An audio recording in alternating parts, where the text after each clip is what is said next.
नमस्कार, स्वागत आपका। शाम के 6 बज चुके हैं और आप देख रहे हैं लोकतंत्र। मैं हूं आपके साथ अनंत त्यागी। लोकतंत्र में आज बात मुंबई की उस घटना की जिसके बाद फिर ये सवाल खड़े होने लगे कि देश में प्यार की आड़ में कब तक धार्मिक कट्टर सोच का नतीजा मौत के रूप में सामने आता रहेगा। आखिरकार कब तक प्यार के जाल में मासूम लड़कियों को फंसाकर उनके ऊपर जबरन धर्म बदलने का दबाव बनाया जाएगा और मना करने पर उनकी जान ले ली जाएगी।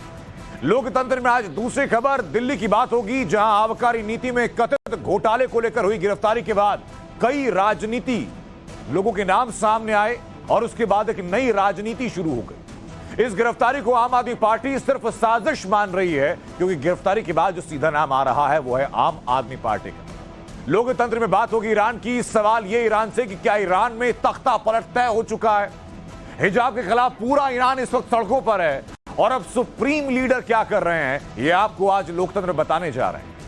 बात होगी स्पेशल रिपोर्ट की, जहां बात करेंगे पीएफआई पर यानी पॉपुलर फ्रंट ऑफ इंडिया पर बैन को लेकर। और इस रिपोर्ट में पड़ताल आपको दिखाएंगे कि पीएफआई पर बैन लगने के बाद देश के मुसलमानों की राय क्या है, देश का एक आम मुस्लिम क्या सोचता है।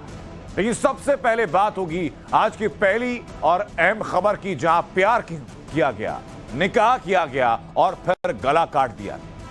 दिल्ली में एक बड़ा सियासी घमासान भी हो रहा है।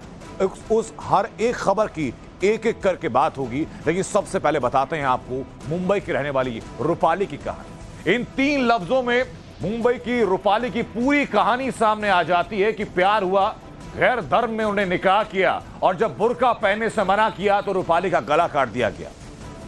ससुराल में अपने पति इकबाल को बार बार इस बात के लिए रूपाली मना कर रही थी कि वो बुर्का नहीं पहनेगी।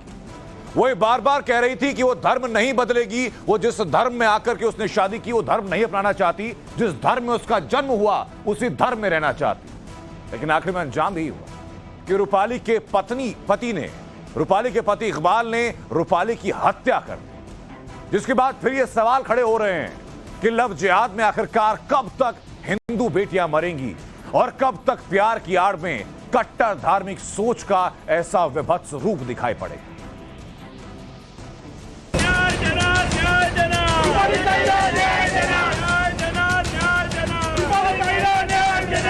फडणवीस सरकार न्याय देणार, न्याय देणार।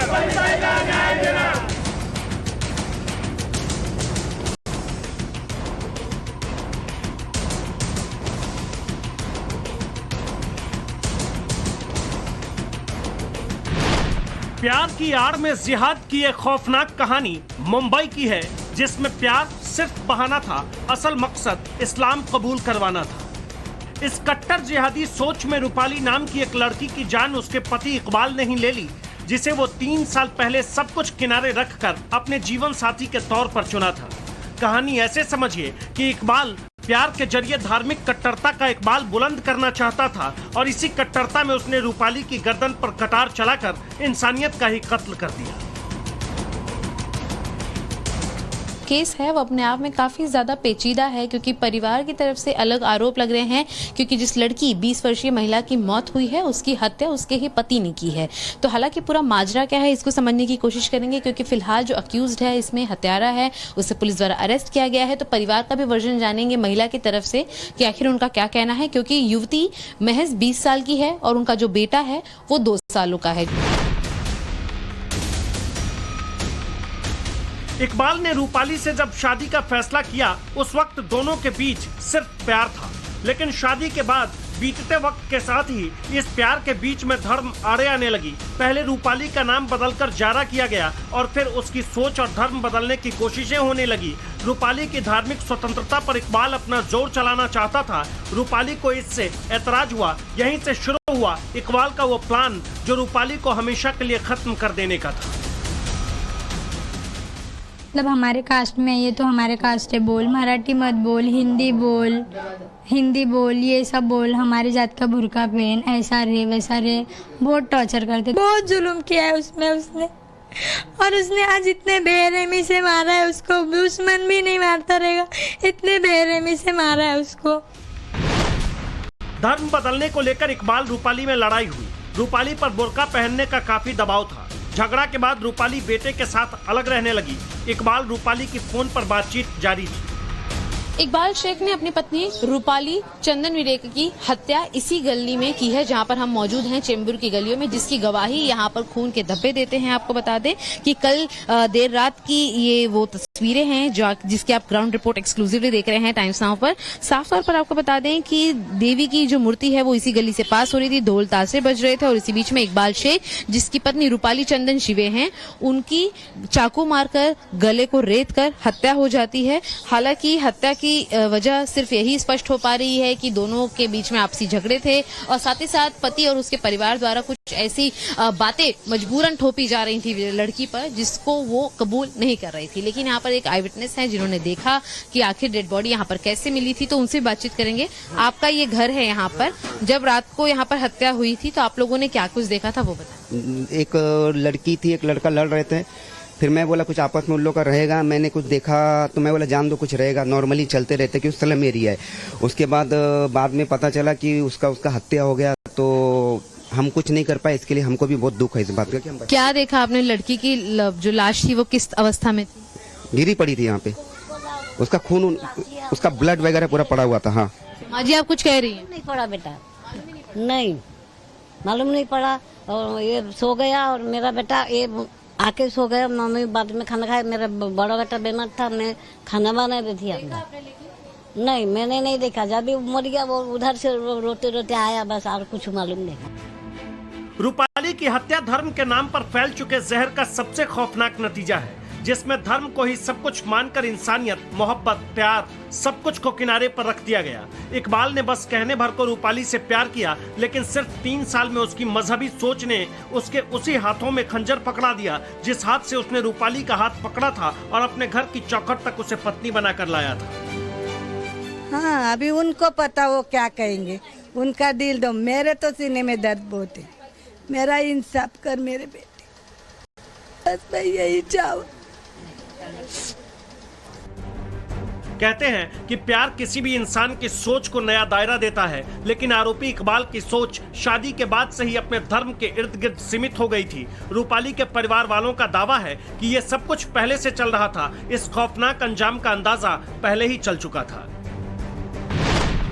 परिवार का आरोप है कि रूपाली को बहलाया फुसलाया गया, रूपाली के साथ मारपीट करता था इकबाल, बुर्का पहनने के लिए लगातार मजबूर किया जा रहा था। इकबाल ने रूपाली से पहले भी एक शादी की थी। आप लोगों ने कभी इन लोगों के बारे में कुछ सुना था? क्योंकि काफी लोग कह रहे हैं कि झगड़ा वगड़ा हमेशा होता रहता था, कंप्लेन होती। वो तो हम लोग देखे थे, लोग को बहुत बार मीन्स पहचान वाले ही थे ना, एरिया में रहते, तो हमेशा झगड़ते रहते थे, फिर मना लेते। औरत हस्बैंड मीन्स हस्बैंड वाइफ का झगड़ा है तो चलता ही रहता है ना, लोगों को तो यही लगेगा, तो शायद इसके लिए कोई गया भी नहीं रहेगा बीच में। इकबाल ने रूपाली को मारने के लिए फिल्मी स्टाइल में प्लान बनाया था। 26 सितंबर को इकबाल ने बताया कि वो तलाक को लेकर चर्चा करना चाहता है, लेकिन दोनों के बीच इस बात पर बहस शुरू हुई कि बच्चा किसके पास रहेगा। बस इसके कुछ मिनट बाद ही रूपाली को गली में पहले घसीटा गया, बाद में चाकुओं से गोदकर हत्या कर दी गई। हाँ, मारपीट देते थे, गाली देते थे, सब उसके साथ गलत करते थे। उसके ननद लोग ये वो, मतलब अलग अलग तरह की गाली वगैरह बहुत कुछ उसके साथ करते थे। बच्चे के साथ बच्चे के साथ नहीं किया था। एक बार मुझे मिली थी, यहाँ नोचा हुआ, यहाँ मारा हुआ, हमेशा उस पर कुछ ना कुछ मारे। और हमारे मतलब फैमिली बहुत बड़े, तो मेरे मम्मी पापा उसको इग्नोर मतलब एक्सेप्ट भी नहीं करते थे। अच्छा, एक लव जिहाद जैसा भी टर्म है, कुछ लोगों का आरोप है कि ऐसे जानबूझ के लड़कियों को हिंदू घरों से फंसाया जाता है, तो क्या आप लोगों को शक है? वैसा ही कुछ किया है मैम उसने, क्योंकि उम्रदार लड़की पे 16-17 साल की लड़की ऐसा थोड़ी ना पागल हो सकती है, और बकायदा उसको सब मालूम होने के बावजूद। रूपाली की हत्या के साथ ही हिजाब समर्थकों को लेकर फिर से सवाल खड़े होने लगे हैं। ये सीधे सीधे किसी की पसंद का सवाल है।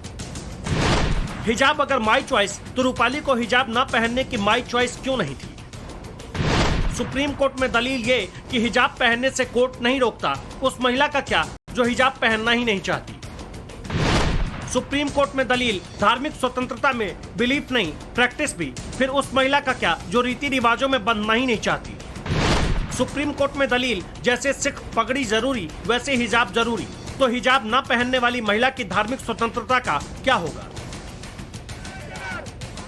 अब इस पूरे केस को बीजेपी ने पकड़ लिया है, सियासी रंग दे दिया। बीजेपी के नेता राम कदम और पार्टी के कार्यकर्ताओं ने मुंबई के तिलक नगर इलाके में पुलिस स्टेशन के पास प्रदर्शन किया। और मांग की कि रूपाली चंदन शिवे को इंसाफ मिले। इस पर बीजेपी का जोर ज्यादा है कि बुर्का पहनने से मना करने पर किसी की हत्या कैसे की जा सकती है। ईरान में महसा और मुंबई में रूपाली की हत्या हिजाब बुर्का की एक गुंजाइश को लेकर हुई है, जिसके ऊपर अब भारतीय जनता पार्टी द्वारा भी एक तरीके से अपना आक्रोश दिखाया गया है। तस्वीरों के जरिए आपको बता दूं कि तिलक नगर पुलिस थाने में हम मौजूद हैं और आप जिस तरीके से ये पोस्टर्स देख पाएंगे और आपको यहाँ पर आपको साफ नजर आएगा तिलक नगर पुलिस स्टेशन में जहाँ ये मामला चल रहा है, इन्वेस्टिगेशन चल रही है, कि साफ लिखा गया है कि रूपाली को न्याय जरूर मिलेगा। हालांकि इसमें ये बात भी ध्यान रखने वाली है कि कई अलग अलग पहलुओं से पुलिस इसकी जांच कर रही है। भारतीय जनता पार्टी से राम कदम हमारे साथ मौजूद हैं। राम जी, ये जानना चाहेंगे कि पुलिस इन्वेस्टिगेशन कर रही है। प्राइमरी स्टेटमेंट में परिवार का आरोप है कि बुर्का न पहनने, इस्लामिक धर्म को न फॉलो करने और उनकी बोली भाषा को न अपनाने के लिए हिंदू रूपाली, जिसे जारा बनाया गया था शादी के बाद, उसका खात्मा किया गया। देखिए, बहुत ही ये दुखद हादसा है। जिस प्रकार से क्रूरता के साथ अमानवीय तरीके से रूपाली की हत्या हुई है, उससे सारा देश दुखी है। पर वर्तमान में महाराष्ट्र में श्रीमान एकनाथ शिंदे जी और उप मुख्यमंत्री देवेंद्र फडणवीस जी की सरकार है। रूपाली को 100% उसे, उसके परिवार को न्याय मिलेगा। पुलिस के आला अफसर इसकी तफ्तीश कर रहे हैं, जांच कर रहे हैं। जांच के कई सारे बिंदु हैं।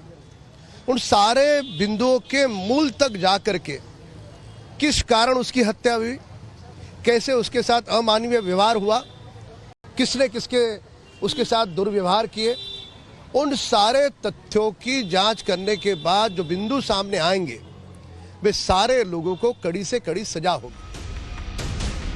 सवाल तो कई हैं, जिसके जवाब रूपाली की मौत से पहले भी नहीं मिले थे और अभी भी तलाश जारी ही है। सवाल ये कि आखिर शादी से पहले जो प्यार होता है वो बाद में धार्मिक सोच के दायरे में कैसे बन जाता है।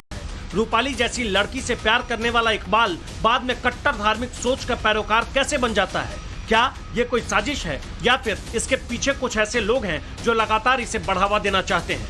मुंबई से शिवानी मिश्रा के साथ bureau report, times now, Navbharat. ये तस्वीर आपने देखी हिंदुस्तान से, हिंदुस्तान की मुंबई से, और अब आपको जो तस्वीर दिखाने जा रहा हूं वो तस्वीर है ईरान की, जो कि एक इस्लामिक देश है। लेकिन इस्लामिक देश के अंदर वहां की मुस्लिम महिलाएं क्या सोचती हैं उसी बुर्के को लेकर, जिस बुर्के की वजह से रूपाली की हत्या कर दी गई, वो इस रिपोर्ट के जरिए आपको दिखाने में जा रहा हूं। वो एक एक तस्वीर आप ध्यान से देखिएगा और जहन में उस तस्वीर को याद कीजिएगा कि रूपाली के साथ क्या हुआ और फिर परिवार क्या कह रहा था।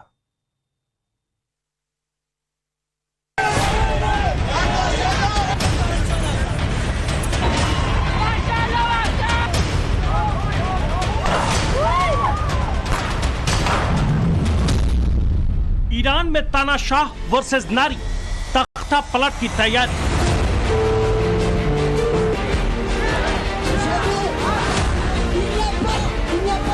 सड़क पर उतरा पूरा ईरान, 80 शहरों में मचा घमासान। सुप्रीम लीडर की कुर्सी पर खतरा, हिजाब के खिलाफ पूरा ईरान उतरा। 22 साल की महसा अमीनी की मौत ने 80 के दशक से चली आ रही इस्लामिक बंदिशें की चूलें किस कदर हिलाई है, तस्वीरें उसकी खुद गवाही दे रही है।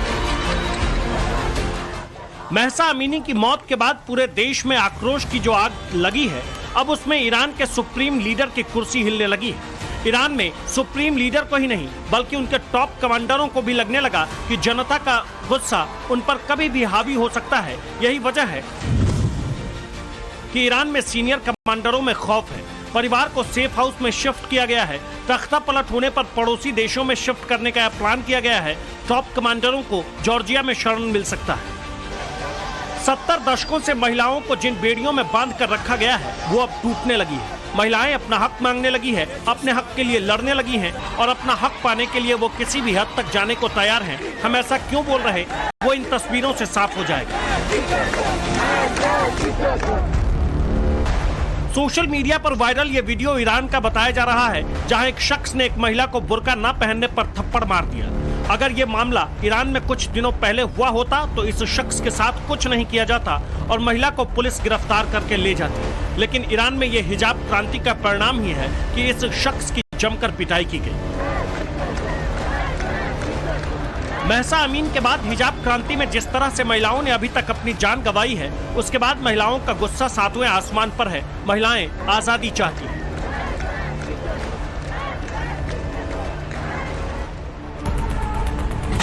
ये पब्लिक का गुस्सा ही है जो सड़कों पर दिख रहा है, लेकिन सुप्रीम लीडर पुलिस लोगों पर सरेआम फायरिंग करवा रही है। इस क्रांति को रोकने के लिए किसी भी हद तक जाने को तैयार है। सोशल मीडिया पर वायरल इस वीडियो में दावा किया गया कि ईरान की राजधानी तेहरान में लगी खामेनेई की सबसे बड़ी तस्वीर को लोगों ने आग लगा दी।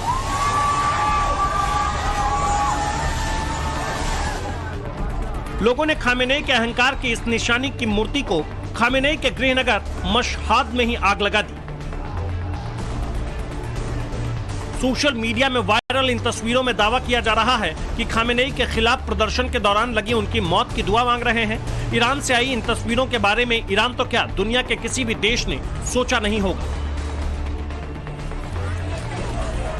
लेकिन सालों से जिस एक कानून ने मुल्क की महिलाओं को बेड़ियों में बांध कर रखा, अब उस कानून के खिलाफ पूरा देश खड़ा हो गया है, जिसके बाद सुप्रीम लीडर की कुर्सी ही खतरे में आ गई है। अगर आने वाले वक्त में ईरान में तख्ता पलट हो जाए तो चौंकाने वाली बात नहीं होगी। Bureau report, times now, Navbharat. और इसी बीच बड़ी खबर यह कि महाराष्ट्र के पालघर की फैक्ट्री में एक बॉयलर फट गया है, उसमें 3 लोगों की मौत हो गई। 3 लोगों की मौत हो गई। और पालघर में फैक्ट्री का बॉयलर फटने से 8 लोग गंभीर रूप से घायल हो गए हैं।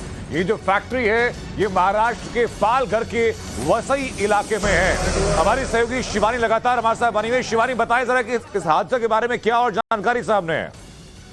देखिए, फिलहाल ये अच्छी खबर है कि फायर ब्रिगेड के जो कर्मचारी हैं वो वहां मौजूद हैं। कुछ लोगों की जान बचाई जा चुकी है। तुरंत ही लोगों को जो घायल हुए थे, काफी ज्यादा जख्मी है, उन्हें अस्पताल में एडमिट किया गया है। लेकिन ये बताया जा रहा है कि वसई इलाके के स्थित क्रॉसओवर इंजीनियरिंग लिमिटेड कंपनी के बॉयलर में आग लग गई। बॉयलर फटने से भीषण आग लगी, जिसके बाद ब्लास्ट हुआ। ब्लास्ट की पूरी चपेट में 3 मजदूरों की उसी मौका वारदात पर मौत हो गई और 8 लोग जो हैं वो काफी ज्यादा गंभीर रूप से घायल हैं। इनफैक्ट 3 बजे के करीब जो ये घटना है वो घटी, जिसके बाद घायलों को नजदीकी अस्पताल में इलाज के लिए ले जाया गया है। अभी भी वहां पर जो रेस्क्यू ऑपरेशन है वो किया जा रहा है। हालांकि ये बताया गया है जो 8 घायल लोग हैं उनकी स्थिति काफी ज्यादा गंभीर है, जिसमें से 2 सबसे ज्यादा क्रिटिकल सिचुएशन में है, जिनकी सर्जरी फिलहाल की जा रही है, क्योंकि जो लोग हैं उनकी चमड़ी जो है वो झुलस चुकी है पूरी आग में। अचानक से जो आग लगी वहां पर ये भी बताया जा रहा है कि जो फायर इक्विपमेंट थे उसे इस्तेमाल करने का मौका भी जो था वो मजदूरों को, लोगों को नहीं मिल पाया। इसी के चलते जो लोग थे उनकी तुरंत ही मौत हो गई। साथ ही साथ बॉयलर फटा कैसे, उसकी वजह अभी तक स्पष्ट नहीं हो पाई है। बिल्कुल, बहुत शुक्रिया शिवानी मिश्रा आपका जुड़ने के लिए और ये पूरी जानकारी देने के लिए। और महाराष्ट्र के बाद अब बात दिल्ली की, जहां पर नई आबकारी नीति को लेकर सीबीआई ने पहली गिरफ्तारी की और उसके कुछ ही घंटों में ईडी ने एक आरोपी को गिरफ्तार किया। इसके साथ अब फिर से दिल्ली में सियासी पारा पहले से ज्यादा चढ़ चुका है। आम आदमी पार्टी इसे साजिश करार दे रही है, लेकिन सीबीआई का दावा कि गिरफ्तारी को लेकर उसके पास पुख्ता सबूत हैं और उन्हीं सबूतों के आधार पर कार्रवाई की गई।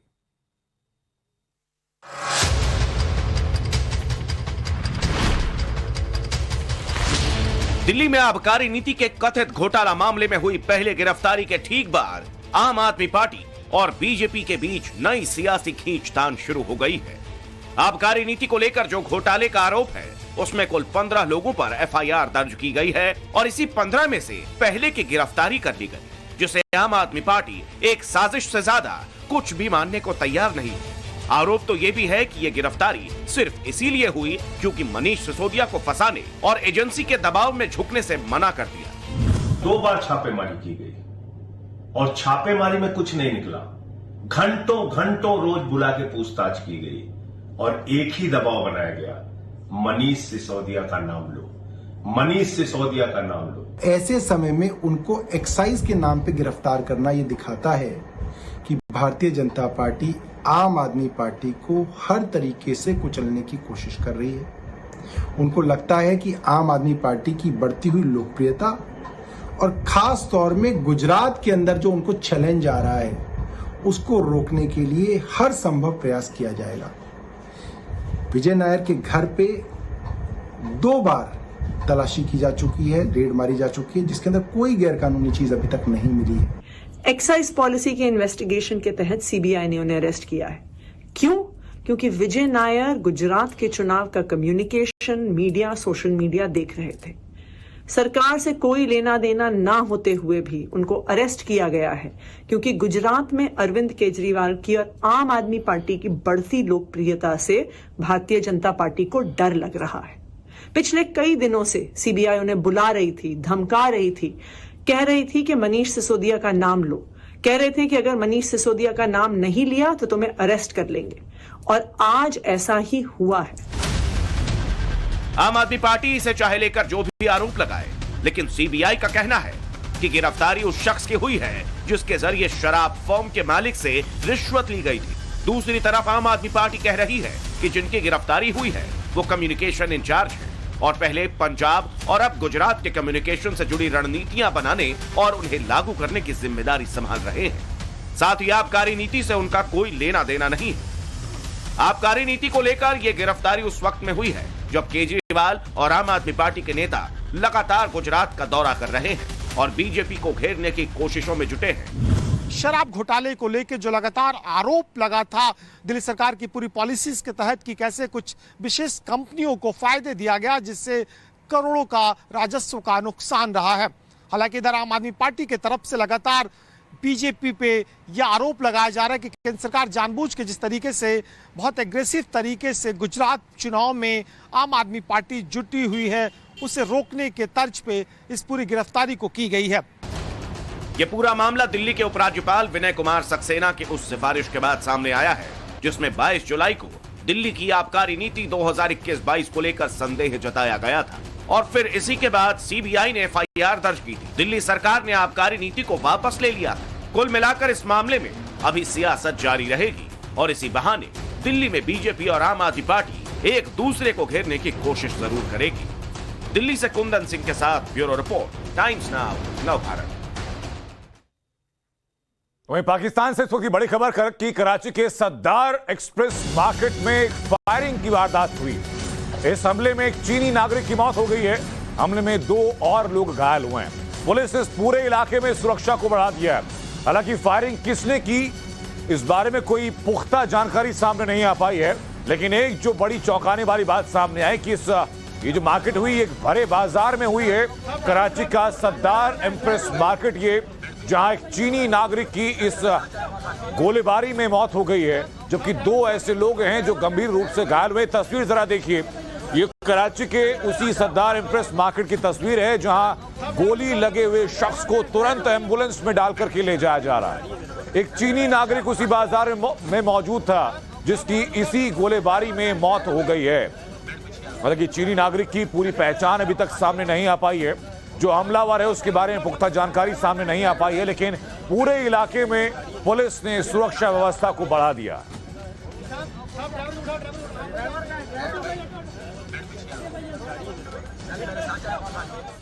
लोकतंत्र में रुक रहे छोटे से ब्रेक के लिए, ब्रेक के बाद लौट रहे और बताएंगे आपको पीएफआई के बैन का पूरा कच्चा चित्र। पीएफआई राष्ट्रद्रोही, संविधान विरोधी, मानवता विरोधी, हिंसा का संगठन है। मैं ये जरूर कहूंगा, पीएफआई आज एक आतंकवादी संगठन है जो भारत विरोधी काम करता है। पीएफआई पर सरकार ने बैन लगा दिया है। हम उसका इमाम एसोसिएशन की तरफ से स्वागत करते हैं।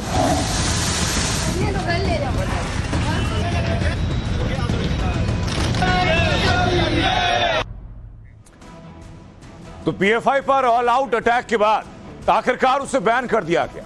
केंद्र सरकार ने पीएफआई और उससे जुड़े 8 और संगठनों पर बैन लगा दिया, लेकिन इस बैन को लेकर अलग अलग तरीके की प्रतिक्रियाएं सामने आ रही हैं। और अगर राजनीतिक पार्टियों की सबसे पहले बात की जाए तो ज्यादातर पार्टियां इस फैसले का स्वागत कर रही हैं, लेकिन कुछ नेता हैं जो इसके खिलाफ आवाज उठा रहे हैं। कुछ नेता इस बैन को ना तो निगल पा रहे हैं और ना ही उगल पा रहे हैं। लेकिन राजनीतिक पार्टियों से अलग देश की जनता इस बैन को लेकर क्या सोचती है, देश का मुसलमान क्या सोचता है, मौलाना क्या सोचते हैं, मौलाना क्या कहते हैं और पीएफआई पर बैन क्यों लगाया गया, ये तमाम चीजें दिखाने जा रहे हैं आपको इस एक्सक्लूसिव रिपोर्ट।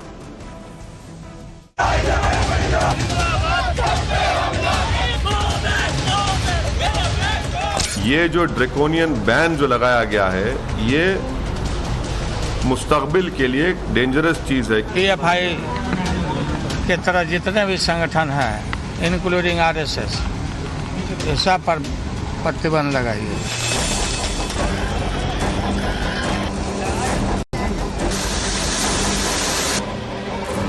PFI के ऊपर बैन लगाया है, वो काबिल तारीफ है। ऐसे संगठनों को प्रतिबंधित करना चाहिए जिनमें कई हत्याओं के मामले खुलासा हुए हैं, चाहे वो कोई समर्थन कर रहा है तो कोई विरोध में खड़ा है। बहुत खुशी है कि आज हमारी ये फतेह हुई, हमने ये जंग जीती और देश की सरकार ने पॉपुलर फ्रंट ऑफ इंडिया को बैन किया। तो कोई इस बैन के बाद सरकार पर निशाना साध रहा है। बैन क्यों लगे? कोई देश के मुखालिफ है, गद्दार है क्या वो?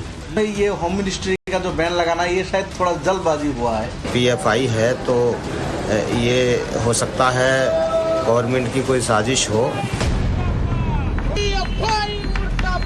लेकिन कुछ लोग इस पर राजनीति कर रहे हैं, क्योंकि ना वो इस बैन के खिलाफ खड़े हैं, ना ही समर्थन में है। अपनी राजनीति चमकाने के लिए अलग अलग तर्कों का सहारा ले रहे हैं। जो इशू है उन इशू से लोगों का ध्यान भटका रही है। अब इस फैसले का समर्थन हो या विरोध, केंद्र सरकार ने अपना फैसला तो सुना दिया।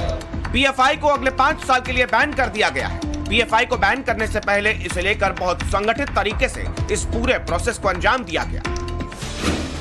22 सितंबर को पहली रेड पड़ी, 27 सितंबर को दूसरी रेड पड़ी और 28 सितंबर को PFI को बैन करने का फैसला आ गया।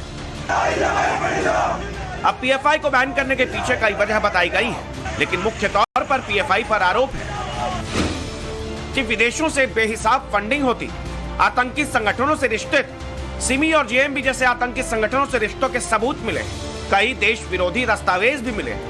इन सबूतों के आधार पर PFI को बैन कर दिया गया है। लेकिन देश भर में PFI को लेकर क्या रिएक्शन आ रहे हैं, सबसे पहले आपको वो बता दें। बीजेपी के अलावा कुछ राजनीतिक दल इस बैन का समर्थन कर रहे हैं। PFI ISI की प्रॉक्सी और अलकायदा की परछाई के रूप में काम करती रही। और मजे की बात यह है कि वो चुनाव भी लड़ने की तैयारी चल रही थी, कुछ जगहों पे हिडन तरीके से लड़े भी चुनाव। यानी कि वो न केवल भारत के सौहार्द के खिलाफ उनका षड्यंत्र था, बल्कि भारत के लोकतंत्र के खिलाफ भी साजिशें रची जा रही थी। और जो देश विरोधी गतिविधियों का हिस्सा है, उनको अगर ये नहीं जानकारी है कि यह माननीय नरेंद्र मोदी जी के नेतृत्व वाला नया भारत है, यहाँ देश के खिलाफ साजिश करोगे तो भी कुछ ले जाओगे, देश में हिंसा फैलाओगे तो भी रोके जाओगे। ऐसे लोग जो देश की एकता और अखंडता पर खतरा हों और जिनके ISI जैसे संगठनों से तार जुड़े हुए मिले, ऐसे संगठनों को प्रतिबंधित करना चाहिए। PFI पे जिस प्रकार से बैन लगाया गया है, जो बैन लगा है 5 वर्ष के लिए लगा है, ये हमेशा के लिए लग जाएगा। और अगर वो नहीं सुधरे तो, और इस प्रकार की गतिविधियां रही तो ये देश में, भारत में ये स्वीकार्य नहीं है। वहीं कुछ राजनीतिक पार्टियां जो विपक्ष में बैठी हैं, वो PFI पर लगे बैन की खिलाफत कर रही हैं। उनके हाथ में है, वो कोई भी उस पर चार्ज लगा दें या उनके खिलाफ कार्रवाई करें। अब ये तो उनकी गवर्नमेंट की बात है। गवर्नमेंट तो बहरहाल इसी तरीके से जो ऐसी बातें सामने लाती है जिससे कि उसका दामन भी साफ रहे और काम भी हो जाए। के तरह जितने भी संगठन हैं, इंक्लूडिंग RSS, ये सब पर प्रतिबंध लगाइए। एकरूपता लगे, दिखने को लगे। ऐसा नहीं कि ये फीलिंग जाए कि खास करके मुस्लिम संगठनों को ये तो दुर्गा बहाने भी बनाए थे और RSS को बैन पहले भी किया गया था, इमरजेंसी में भी। और एक साथ इस तरह के जितने भी संगठन हैं सबको बैन करिए। कि वर्तमान सरकार देश के जितने मुद्दे हैं, जो इशू हैं, उन इशू से लोगों का ध्यान भटका रही है। यहाँ मुद्दे हैं महंगाई, यहाँ मुद्दा है भ्रष्टाचार, यहाँ मुद्दा है लोगों को रोजगार, यहाँ मुद्दा है कि पेट्रोल डीजल का दाम कैसे जो है कम हो, मुद्दा है कि रुपया दिन प्रतिदिन गिर रहा है। तो RSS पर भी प्रतिबंध लगा था, जो माँ भारती के खिलाफ है, मादरे वतन के खिलाफ है, उसके खिलाफ मैं हूँ। लेकिन कुछ पार्टियां, खास तौर पर कांग्रेस पार्टी से यह फैसला न तो निगलते बन रहा है, न ही उगलते। मैंने हमेशा पीएफआई की जो ये रेडिकल एक्सट्रीम अप्रोच है उसका हमेशा मैं अपोज किया हूँ और करता रहूँगा, चाहे कोई रेडिकल एक्सट्रीम अप्रोच अडॉप्ट करेगा। मगर ये बैन इसलिए हम सपोर्ट नहीं कर सकते क्योंकि चंद इंडिविजुअल अगर कोई क्राइम करते हैं उस बिना पर अगर आप ऑर्गेनाइजेशन को बैन करेंगे, सुप्रीम कोर्ट ने क्या कहा कि mere association with an organization is not enough to convict someone। ये जो ड्रैकोनियन बैन जो लगाया गया है हमारे संविधान के प्रिंसिपल ऑफ लिबर्टी, जो हमारे संविधान के बेसिक स्ट्रक्चर का हिस्सा, उसके खिलाफ जाता है। सबूत होना चाहिए और अगर उन्होंने सबूत पाया है तो जरूर उस पर एक्शन लेना चाहिए। देखिए, आम जनता को सुरक्षा चाहिए, पर आम जनता ये पीएफआई हो, डीएफआई हो, इस सब से उनको मतलब नहीं, वो तो सुरक्षित रहना चाहते हैं। और अगर इतने दिन ये हो रहा था तो मेरा प्रश्न है, आप क्या कर रहे थे? ये तो हो गई पीएफआई पर राजनीति, लेकिन इस बैन को देश भर के मौलाना किस तरह से देख रहे हैं, ये भी बड़ा सवाल है। कुछ मौलाना कई इस्लामिक संगठनों के चीफ ने भारत सरकार के इस कदम का स्वागत किया है। इस्लाम के नाम पर पूरी कौम को बदनाम करने वाली संस्था को बैन करने पर अपनी खुशी जाहिर की है। ये गवर्नमेंट को हम लोग वाकई में एक रिस्पेक्टफुली उनके लिए हम लोग उनको तहे दिल से उनका शुक्रिया अदा करते हैं, क्योंकि देश में यहाँ पे जो सूफी संस्कृति को जो ख़त्म करने की, सूफीज़म को ख़त्म करने की, जो सऊदी जो आतंकवादी जो संगठन है जो सऊदी के फाइनेंस से चल रहे हैं, ये लोगों ने यहाँ पे एक मुहिम छेड़ रखी थी ताकि पीएफआई के जरिए पूरे देश में अराजकता फैला सके। और इस अराजकता को आज फैलाने वाले जो संगठन है उनको आज जो देश में जो बैन किया गया है वेलकम करते हैं। देर आए दुरुस्त आए।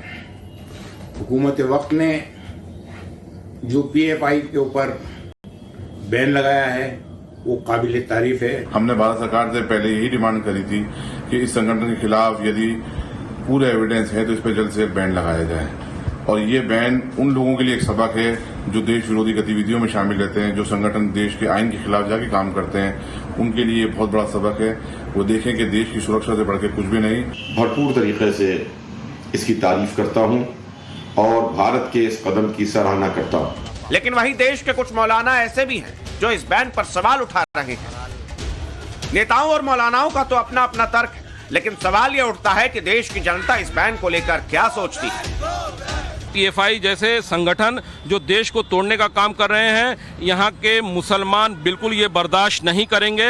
ये हमारा देश सबका देश है और यदि यहाँ कोई बांटने की राजनीति करेगा तो मुसलमान उनके बहकावे में बिल्कुल नहीं आएगा। बैंड लगा है वो एकदम सही लगा है मेरे हिसाब से। तो ऐसे जो भी एनजीओ चल रहे हैं उनके ऊपर बैंड लगाना चाहिए जो देश तोड़ने का काम कर रहे हैं। और मैं इस चीज़ से बहुत खुश हूँ और ऐसे कितने एनजीओ हैं जो पीएफआई जैसे हैं उनको बैन किया जाना चाहिए। देखिए, बैन करने से कोई समस्या हल नहीं होने वाली है। एक पैन लगाएंगे दूसरा पैदा, दूसरा लगाएंगे तीसरा पैदा। इनके मेन है कि इनके लोगों पे सख्त सख्त कार्रवाई हो, उनको सजा मिले। पीएफआई एक बहुत बड़ा आतंकवादी दस्ता गिरोह है। अगर हिंदुस्तान में पीएफआई का पैसा आ रहा है तो जानिए आतंकवाद बहुत तेज बढ़ रहा है। जो गरीब तबके के लोग हैं उनको बहला फुसला करके कुछ पैसा वैसा दे करके उनको अपने साथ मिला करके उनसे काम करवाते थे, लेकिन अब लोग जागरूक हो गए। अब टाइम्स नाउ ऑफ भारत की टीम ने देश के अलग अलग हिस्सों में जाकर देश के मुसलमानों से ये जानने की कोशिश की कि वो पीएफआई पर लगे बैन को किस तरह से देखते हैं। सबसे पहले दिल्ली चले। दिल्ली के शाहीन बाग में पीएफआई दफ्तर को सील करने के बाद उसकी सुरक्षा बढ़ा दी गई। इतना ही नहीं, पूरे इलाके में कोई भी अप्रिय घटना ना हो, इसके लिए सुरक्षा बलों की तैनाती भी हो चुकी है। इसी दौरान टाइम्स नाउ भारत रिपोर्टर नैना यादव शाहीन बाग और ओखला इलाके में पीएफआई पर लगे बैन को लेकर लोगों से सवाल किए। देखिए कैसे क्या देखते हैं, सीधा सीधा मामला है कि अंकिता के मामले को भटकाने के लिए ये इधर रुख मोड़ दिया गया है। अंकिता की तो सभी आरोपी गिरफ्त में, वही ना, पूरी पब्लिक का ध्यान हटाने के लिए पूरा इधर मोड़ दिया गया है बस। आप जैसे सबूत अब सरकार को उसके खिलाफ मिले, उसके खिलाफ सरकार ने, जैसा कि बताया जा रहा है कि आतंकवादी संगठनों से इनका मिलना जुलना हुआ, आधा जगह से फंडिंग आती थी और ये मतलब सारे थे। तो जैसा भी था, सरकार ने जैसा भी कदम लिया वो अच्छा लिया और सरकार आगे भी जैसा कदम लेगी वो अच्छा लेगी।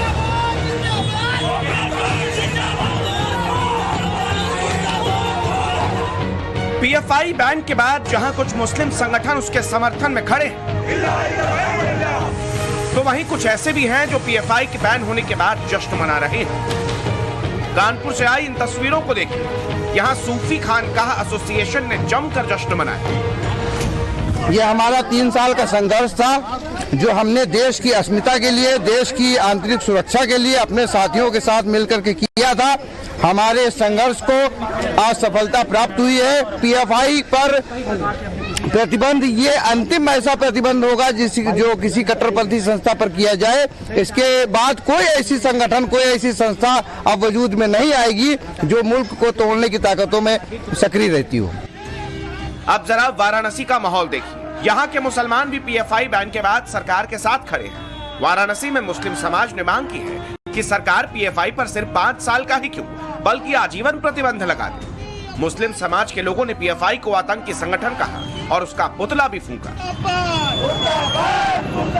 सरकार ने पीएफआई को 5 साल के लिए बैन कर दिया है। इसके साथ ही इस संगठन के सैकड़ों कार्यकर्ताओं को गिरफ्तार कर लिया गया है। देश भर में लगातार छापेमारी चल रही थी और अब इस संगठन पर बैन लगा दिया। हालांकि कुछ ऐसे भी लोग हैं जो ये मांग कर रहे हैं कि बैन सिर्फ 5 साल नहीं बल्कि आजीवन बैन लगना चाहिए, ताकि देश के जो गद्दार लोग हैं, जो कट्टरपंथी सोच के लोग हैं, उन्हें सबक मिलना चाहिए।